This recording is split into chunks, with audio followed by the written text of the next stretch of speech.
Give us the go ahead.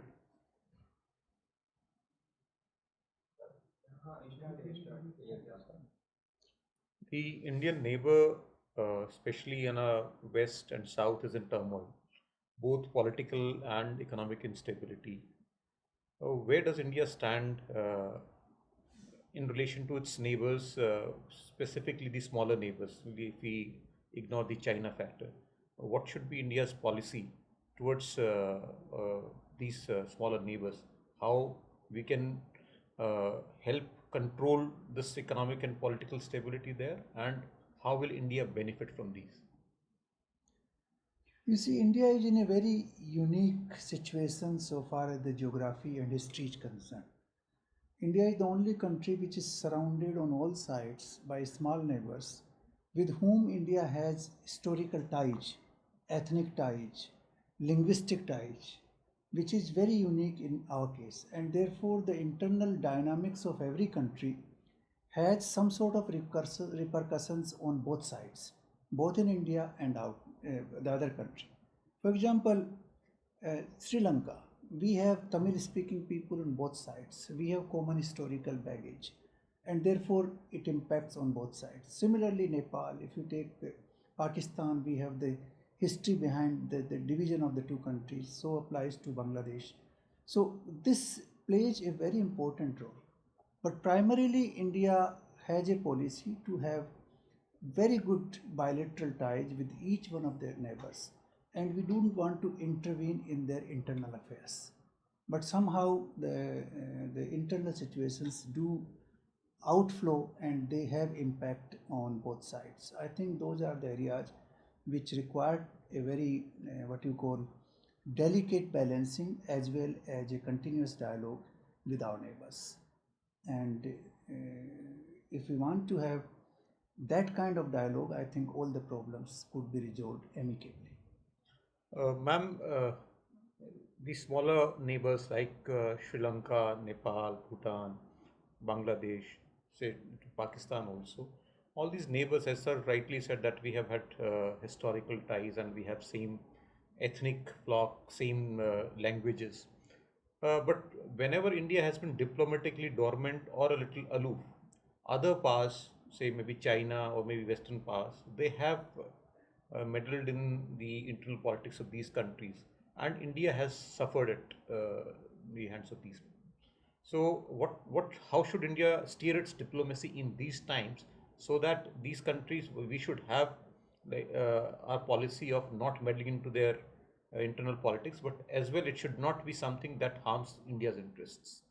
See, traditionally, India had the policy of neighborhood first. Yeah. So we were focusing on our neighborhood.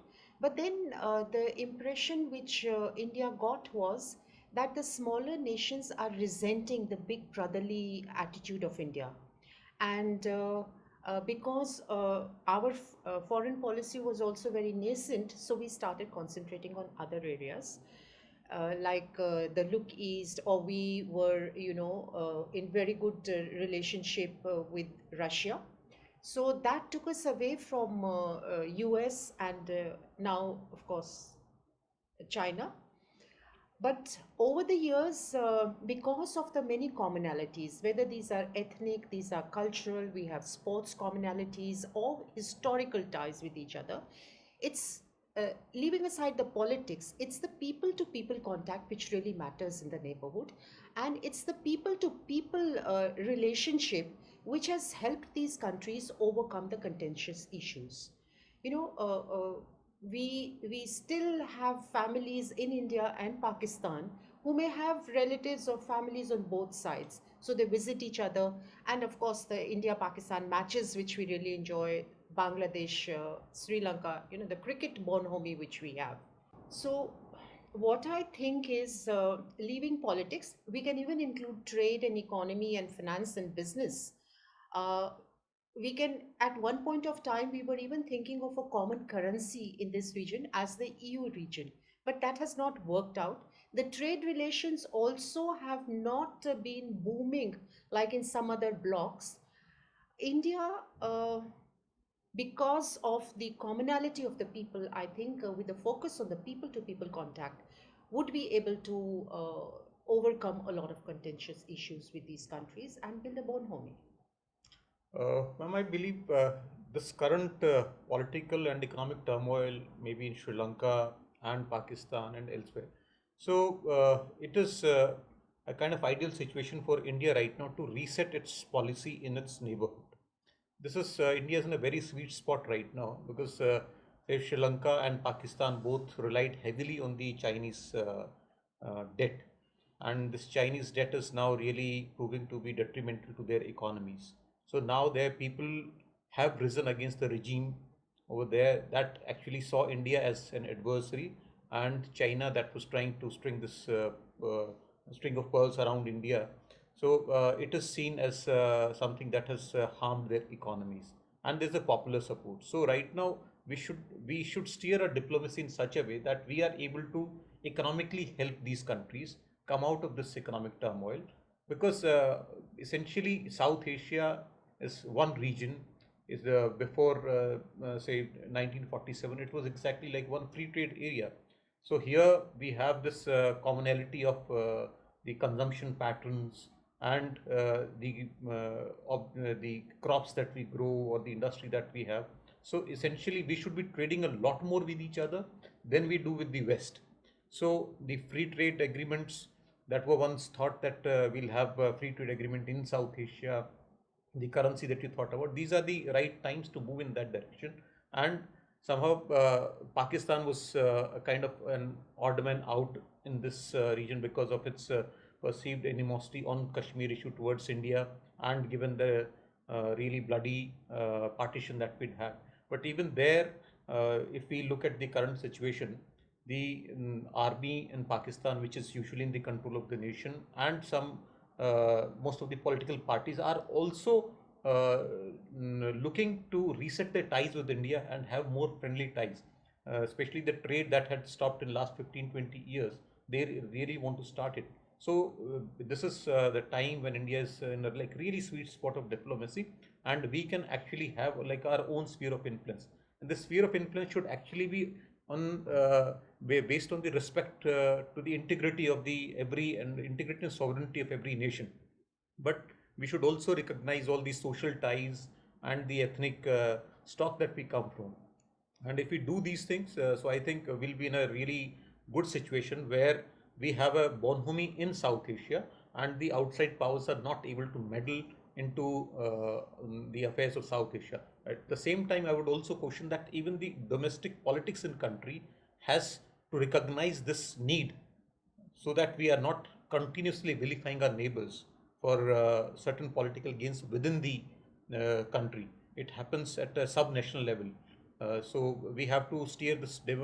Our diplomacy should not be held to ransom by the domestic political gains of certain areas or certain political parties.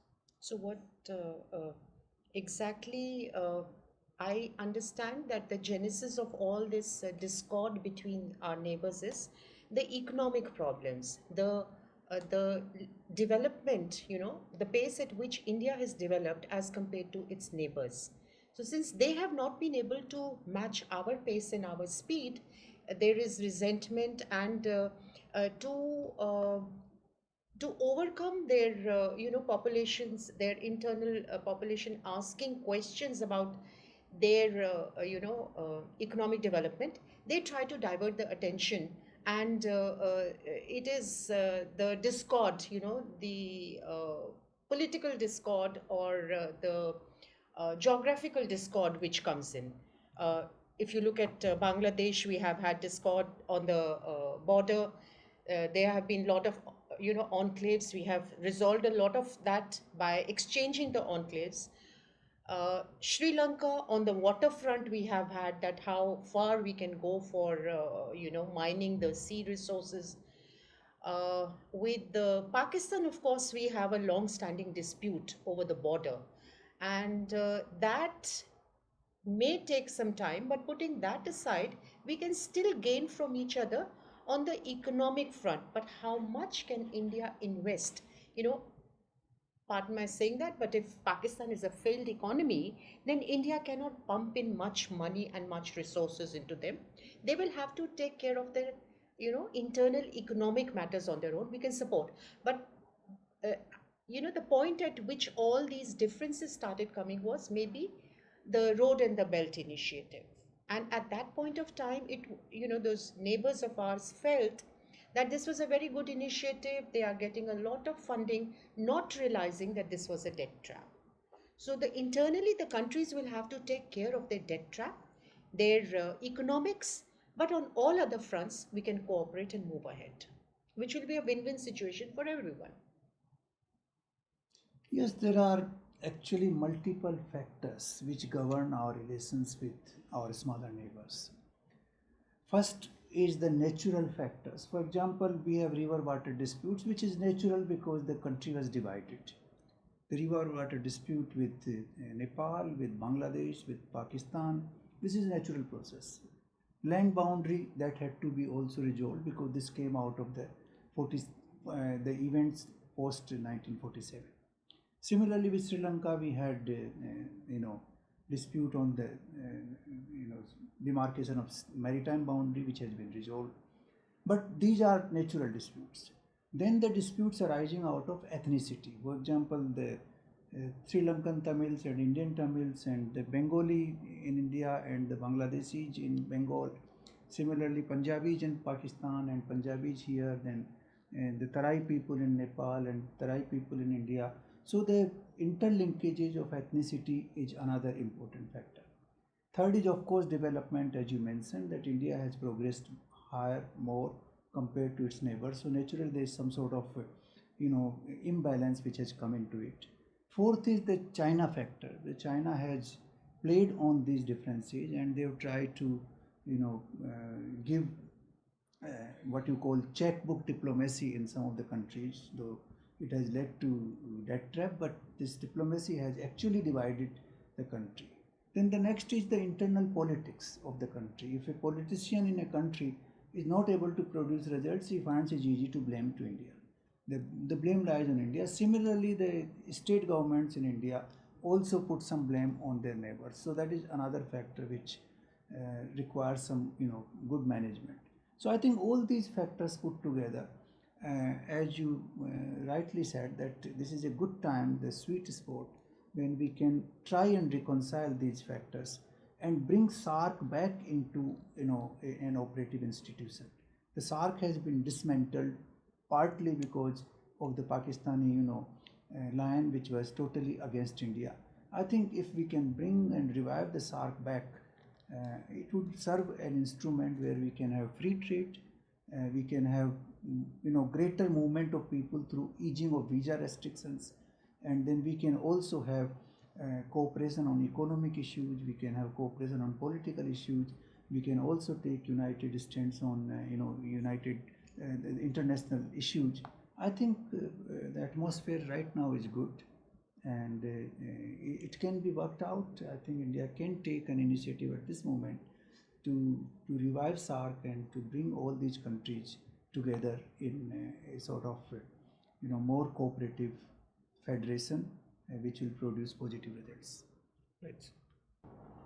So I think the policy of friendly relations with neighbor can stand a good chance at this moment, particularly when some of the countries are under debt trap and they have found that the Chinese intervention has not been very good for them.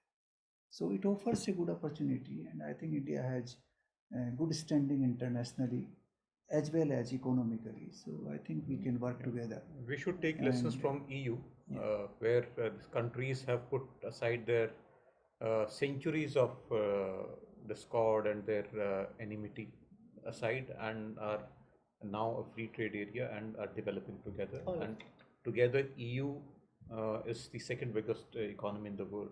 Absolutely. So we should take lessons from them. And, absolutely. They have even forgotten their territorial disputes and have come together in a free trade area.